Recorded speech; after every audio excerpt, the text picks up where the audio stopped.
అందరికీ నమస్కారం. నేను మీ సింగర్ ప్రవస్తి. సో సునీత గారు రీల్ పెట్టారు, దానికి ఆన్సర్ ఈ రీల్. సో లాస్ట్ వరకు చూడండి. సునీత గారు మీరు చెప్పారు, ఫస్ట్ నేను పాయింట్ వైజ్ వెళ్తాను. సో ఫస్ట్ పాయింట్ ఏంటంటే, మీరు చెప్పారు చిన్నప్పటి నుంచి చూస్తున్నాను, ఒళ్ళో కూర్చోబెట్టుకున్నాను అని చెప్పారు. ఇప్పుడు నేను ఎలా చేయాలి అని కూడా అన్నారు. సో లేదు, నేను ఇప్పుడు నన్ను ఒళ్ళో కూర్చోబెట్టుకోమని నేను అడగలేదు. నాకు ఆ minimum respect as a human, as a singer ఇవ్వమన్నాను. అండ్ మీరు రీల్లో ఎంత బాగా మాట్లాడారో, రియల్లో కూడా అంతే బాగా మాట్లాడుంటే ఇవన్నీ అయ్యేవే కాదు మ్యామ్. సో అదొకటి. పాయింట్ నెంబర్ 2, నాకు కన్సిస్టెన్సీ లేదని కూడా చెప్పారు. చిన్నప్పుడు ఎలా పాడావో ఇప్పుడు అలా పాడట్లేదు అని కూడా చెప్పారు. Okay, that's your opinion, I totally respect that. So నేను దాని మీద ఏం మాట్లాడట్లేదు. సో ఇప్పుడు మీరు అన్నారు కదా నేను పూర్తిగా సాంగ్ సెలెక్షన్ విషయంలో మాట్లాడలేదని. సో మ్యామ్, మాకు ముందే రైట్స్ ఇవ్వడం జరిగింది, స్కెడ్యూల్ 1 ముందే.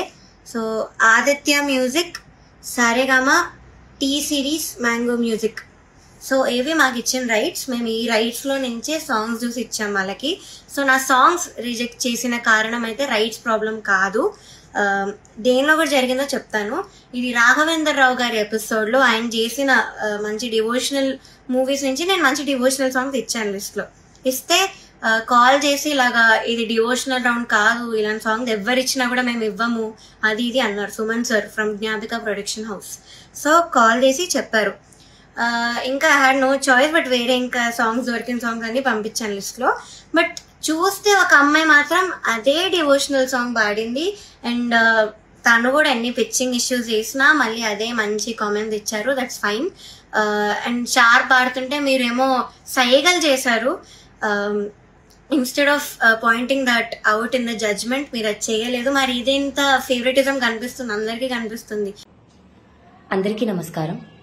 ప్రస్తుతం జరుగుతున్న ఈటీవీ పాడుతా తీయగాలో ఉన్న కంటెస్టెంట్స్ అందరము కలిసి గత 2-3 రోజులుగా జరుగుతున్న డిస్కషన్స్ కానీ, బయటకి ప్రచారం అయ్యే మాటలు కానీ, వాటి గురించి ఏది ప్రాపర్గా కన్వే అవుతున్నాయి, ఏది ఎంతవరకు నిజం అని ఆ వాస్తవాల గురించి అన్నిటి గురించి కొన్ని మాట్లాడాలనుకుంటున్నాము. ఐ ఓన్లీ రిక్వెస్ట్, అందరూ వీడియో మొత్తం పూర్తిగా చూసి ప్రాపర్గా అర్థం చేసుకొని నేను చెప్పిన విషయాలు వాటికి సపోర్ట్ చేస్తారని అనుకుంటున్నాము. నమస్కారం. గత 2-3 రోజులుగా ఈటీవీ పాడుతా తీయగా సిల్వర్ జూబ్లీ సీజన్ గురించి వస్తున్న అలిగేషన్స్ కానీ, ఆరోపణలు కానీ మనం అందరం చూస్తున్నాం. సో అందులో ఎంతవరకు వాస్తవం ఉంది అనే విషయంపై నేను ఇప్పుడు కొన్ని విషయాలు క్లారిఫై చేస్తాను. సో ఫస్ట్ థింగ్ వచ్చేసి సాంగ్ సెలెక్షన్ గురించి. మీ అందరూ చూసే ఉంటారు, ఉగాది స్పెషల్ ఎపిసోడ్కి నేను పాడిన సాంగ్ నా పాట తేట తెలుగు పాట. సో ఒరిజినల్లీ అదొక ఫీమేల్ సోలో. సో ఎవరైతే ఆరోపిస్తున్నారో వాళ్ళకి ఓన్లీ మేల్ సాంగే ఇస్తున్నారు, లేకపోతే అబ్బాయిలకి అబ్బాయిల పాటలే వస్తాయి, అమ్మాయిలకి అమ్మాయిల పాటలే వస్తాయి అని ఏమీ లేదు. As part of the show అందరికీ అన్ని రకాల సాంగ్స్ వస్తున్నాయి. అందరం మీరు చూస్తారు కూడా, అప్కమింగ్ ఎపిసోడ్స్ లో అమ్మాయిలు అబ్బాయిల పాటలు పాడతారు, మిగిలిన కంటెస్టెంట్స్ కూడా. అలాగే అబ్బాయిలు కూడా కొన్ని అమ్మాయిల పాటలు పాడడం జరిగింది. So this is part of the show. అలాగే సెకండ్ మోస్ట్ ఇంపార్టెంట్ పాయింట్ వచ్చేసి ద ఆడియో లేబుల్. రీసెంట్ గా జరిగిన షెడ్యూల్ ఎగ్జాంపుల్ తీసుకుందాం. మాకు as part of the previous schedule Bappi Lahari గారి సాంగ్స్ పాడదామని ఇనీషియల్ గా డిసైడ్ చేశారు. బట్ అందులో వాళ్ళు అనుకున్న ఆడియో లేబుల్స్ ఎక్కువ లేకపోవడం వల్ల ఆ థీమ్ ని డిస్కార్డ్ చేసి వేరే థీమ్ ని సెలెక్ట్ చేయడం జరిగింది. సో సాంగ్ సెలెక్షన్ అనేది the complete committee and the production, theme కానీ లేకపోతే ఆడియో లేబుల్ కానీ వీటన్నిటి బేసిస్ మీద జరుగుతుంది. అలాగే మేమిచ్చే చాయిసెస్ కానీ వీటి బేసిస్ మీద జరుగుతుంది. సో ఈ అలిగేషన్స్ ఎంతవరకు కరెక్ట్ అనేది మీకే అర్థమవుతుంది మేము చెప్పిన విషయాలు బట్టి.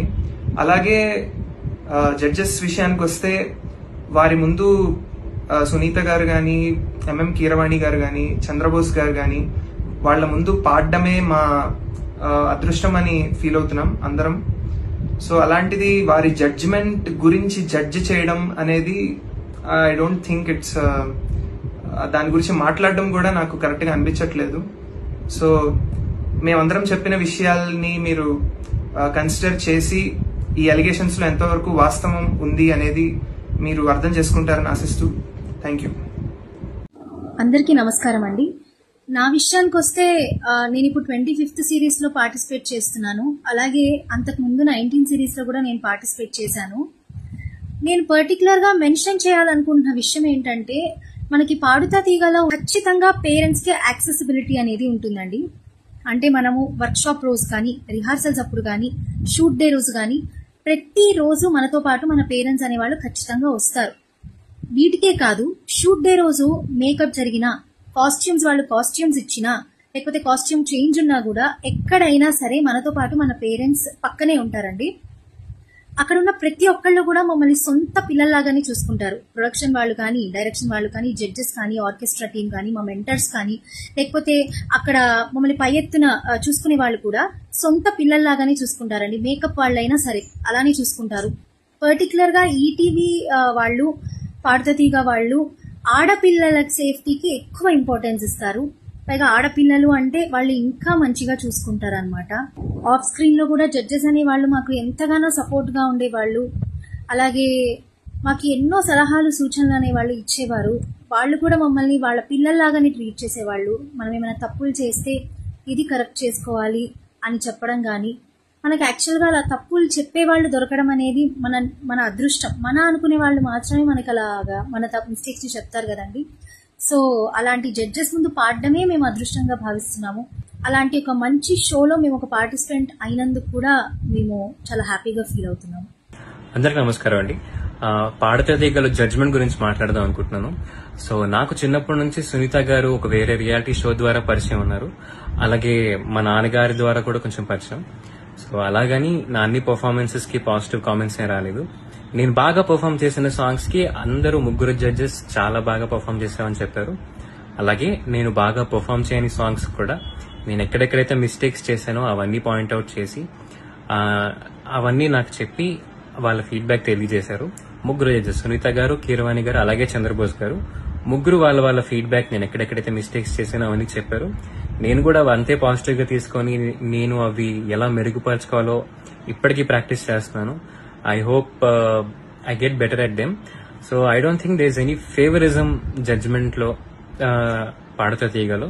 So that's not fair to say Padutha తీగలో జడ్జ్మెంట్ కి ఫేవరిజం ఉంటుంది అని. Thank you. అందరికీ నమస్కారం అండి. నేను మీ సింగర్ స్వరాగ్ కీర్తన్.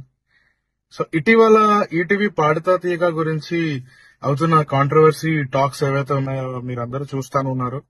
నేను కూడా వింటున్నాను టీవీలో మరియు సోషల్ మీడియాలో. సో నాకు ప్రగాఢంగా ఒక పాయింట్ గురించి మాట్లాడదామని నేను వీడియో చేస్తున్నానండి. జస్ట్ వన్ పాయింట్ ఏంటంటే, బాడీ షేమింగ్ అండ్ లుక్స్ అనేది బాగా వినిపిస్తుంది. దాని మీద చాలా క్రిటిసిజం ఉంది, బాడీ షేమింగ్ మీద అనేది ఉంది. సో నేను కూడా కంటెస్టెంట్ కదండి. ఇప్పుడు ఒకవేళ అంత షేమింగ్ చేయాలన్నా, అంత హేళన చేయడానికి కూడా దానికి ప్రాపర్ గా కుదిరే బాడీ నాది, బాడీ షేమింగ్ చేయడానికి. ఎందుకంటే నా complexion dark, I look very fat, and నేను కరెక్ట్ గా గ్రూమ్ కూడా చేసుకోను నా హెయిర్ ని. సో అంత చేయాలి అనుకుంటే, బాడీ షేమ్ చేయాలనుకుంటే నన్నే చేయాలి.